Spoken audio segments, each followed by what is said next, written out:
السلام علیکم ورحمۃ اللہ وبرکاتہ الحمدللہ وحدہ والصلاۃ والسلام علی من لا نبی بعد اما بعد فاعوذ باللہ من الشیطان الرجیم بسم اللہ الرحمن الرحیم۔ ناظرین، ایک سوال ہے یو کے سے ایک عورت کا کہ اس نے کہا ہے کہ خواب کے اندر مختلف گائے تھی، جن میں سے 2 گائے کو میں نے تلوار لے کے قتل کر دیا۔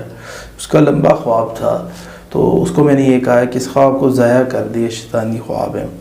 اسی طرح اس سے ملتا جلتا ایک سوال یہ اور بھی آیا تھا، اس میں بھی یہ لڑائی جھگڑا، قتل و غارت، فائر لگ گئے، یہ ہو گیا۔ ایسے خواب ناظرین ان دنوں کے اندر آتے ہیں جب کہ یہ پاکیزہ دن ہے، بہترین دن ہے، گنتی کے چند دن ہیں۔ کیوں آتے ہیں؟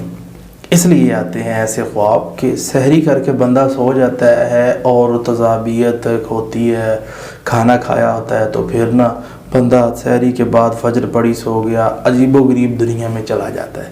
تو رسول اللہ صلی اللہ علیہ وسلم سے کہا گیا، اللہ کے رسول، خواب کے اندر ہم نے گردن کٹی ہوئی دیکھی ہے، تو اس کا کیا مطلب ہے؟ اللہ کے نبی صلی اللہ علیہ وسلم فرمائے شیطان نے پریشان کر رہا ہے۔